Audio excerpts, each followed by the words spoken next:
നഗരത്തിൽ ജീവിക്കുന്ന VM വിനുവിൻ്റെ vote ഉൾപ്പെടുത്തേണ്ട ഉത്തരവാദിത്തം ഇവിടുത്തെ BLO മാർക്കും കോർപ്പറേഷനിൽ അവരേൽപ്പിച്ച ഉദ്യോഗസ്ഥന്മാർക്കുമാണ്. ആ ഉദ്യോഗസ്ഥന്മാർ ആ ജോലിയില്ലല്ലോ, അവർ വീഴ്ചയിലിനകത്ത്. ആ വീഴ്ചയ്ക്കെതിരുള്ള പോരാട്ടം ഞങ്ങൾ ശക്തമായി തുടരുക തന്നെ ചെയ്യും. VM വിനുവിനെ പോലത്തെ കോഴിക്കോട് ജില്ലയിൽ കോഴിക്കോട് നഗരത്തിൽ ജനിച്ചു വളർന്നു വലുതായ ഒരാൾക്ക് വോട്ടുണ്ടാവില്ല എന്ന് സംശയിക്കേണ്ട യാതൊരു സാഹചര്യവും ഞങ്ങൾക്കുണ്ടായിരുന്നില്ല. അത് അത്ഭുതപ്പെടുത്തുന്നു. കാലം മാറി, ഇന്ത്യയിലും കേരളത്തിലും വോട്ടർ പട്ടികയിൽ പോലും എന്തും സംഭവിക്കുന്ന കാലം വന്നിരിക്കുന്നു. ഇത് ഞങ്ങൾക്കൊരു പാഠമാണ്, ഞങ്ങളെ തിരിച്ചറിയും. ഒരാളുടെ വോട്ടവകാശം കൊടുക്കുവാനുള്ള അല്ലെങ്കിൽ വേണോ എന്ന് ആധികാരിക അധികാരമില്ല.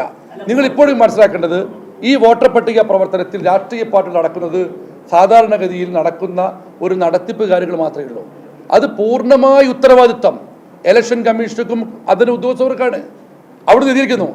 ആ ഉദ്യോഗസ്ഥന്മാരുടെ വീഴ്ചയാണ് ചൂണ്ടിക്കാട്ടിയത്.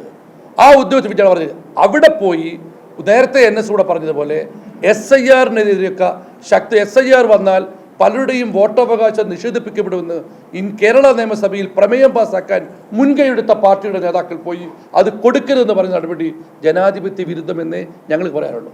അല്ല, അവിടുന്ന് അത് സ്വാഭാവികമായി കിട്ടിയ ഇൻഫർമേഷൻ VN വിനുവിന് വോട്ടുണ്ട് തന്നെയാണ്, അത് തർക്കമില്ല. പക്ഷെ പിന്നെ വോട്ടില്ല എന്ന് തെളിഞ്ഞു. ആ കാര്യം ഞങ്ങൾ പാർട്ടിക്കകത്ത് മെഞ്ഞാന്ന് മുതൽക്ക് തന്നെ ചർച്ച ആരംഭിച്ചിട്ടുണ്ട്, പരിശോധന തുടങ്ങിയിട്ടുണ്ട്.